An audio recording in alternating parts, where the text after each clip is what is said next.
जय श्री कृष्ण। जिन माताओं बहनों को संतान नहीं हो रही है, संतान न होने के कारण दुखी हैं, तो पूज्य गुरुजी ने संतान प्राप्ति के कुछ उपाय बताए हैं। आप सभी लोग जानते हैं कि जिन माताओं बहनों को संतान की प्राप्ति नहीं होती है तो वह बहुत दुखी होती हैं। पर कई सारी माताओं और बहनों को पता ही नहीं होता है कि हमारी शिव महापुराण कथा में संतान प्राप्ति के ऐसे उपाय दिए गए हैं कि जिन उपाय को जो माताएं बहनें पूरे विश्वास से कर लेती हैं तो उनको संतान की प्राप्ति हो जाती है। आज हम आपको पंडित प्रदीप मिश्रा जी द्वारा बताए गए शिव महापुराण कथा के संतान प्राप्ति के कुछ उपाय को बताने वाली हूँ। जिन उपायों को जो माताएं बहनें करेंगी उनको संतान की प्राप्ति जरूर होगी। संतान प्राप्ति के लिए पूज्य गुरुजी ने 2 उपाय बताए हैं।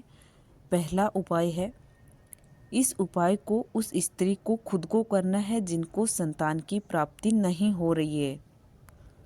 तो उसे उस स्थान पर जब स्त्री के रजस्वला धर्म यानी कि मासिक धर्म का 7वां दिन हो, उस दिन आपको यह उपाय करना है।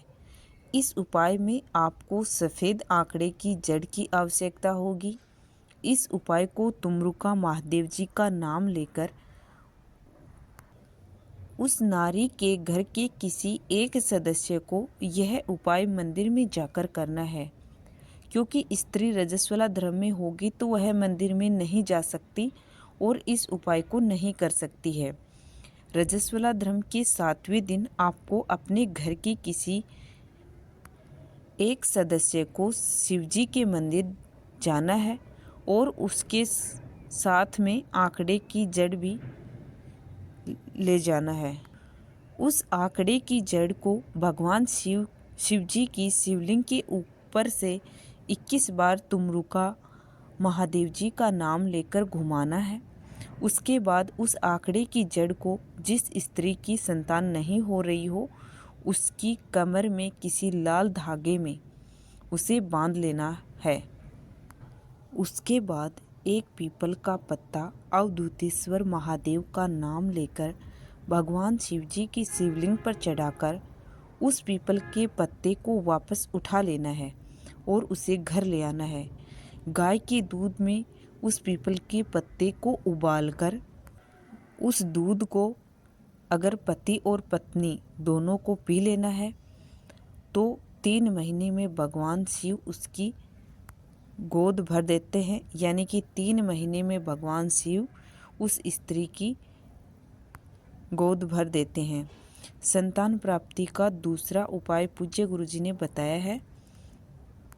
यह उपाय उस स्त्री को करना है जिसको संतान की प्राप्ति नहीं हो रही है। इस उपाय में आपको 5 बेलपत्री, 5 दुर्वा, 5 सफ़ेद पुष्प और 5 लोटा जल की आवश्यकता होगी। 5 लोटा जल एक बाल्टी में भरकर अपने साथ 1 लोटा रखकर ले जा सकते हैं। उसके बाद आपको सोमवार के दिन शिवजी के मंदिर प्रातःकाल सुबह सुबह पहुंचना है। शिव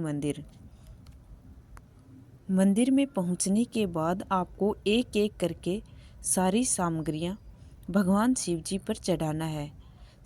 सबसे पहले जब भगवान शिवजी के पास बैठेंगे तो आपको एक बेलपत्री चढ़ाना है, एक दुर्वा चढ़ाना है और सफ़ेद पुष्प चढ़ाना है।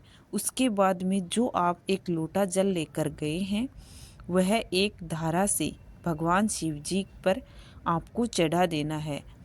जब आप यह सभी सामग्रियां शिवजी की शिवलिंग पर चढ़ाएंगे तो उस समय आप लोगों को तुमरुका महादेव जी का नाम लेना है। तुमरुका महादेव जी का नाम लेकर श्री शिवाय नमस्तुभ्य बोलकर इस उपाय को करना है। इस तरीके से आपको 5 बार यह सामग्रियां भगवान शिवजी पर चढ़ानी है।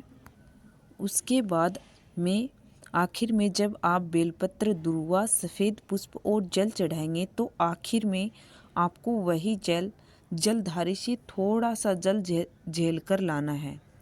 इस जल को आपको उस स्त्री को पिलाना है जिसको संतान की प्राप्ति ना हो रही हो। इस उपाय को आपको कम से कम 5 सोमवार तक करना है। जब आप इस उपाय को कर लेंगे तो उसके 3 महीने के अंदर आपको संतान प्राप्ति की खुशखबरी मिल जाएगी। यह उपाय सिर्फ संतान प्राप्ति के लिए है। जो माताएं बहनें इस उपाय को पूरे मन और विश्वास से करेंगी उनको संतान की प्राप्ति जरूर होगी।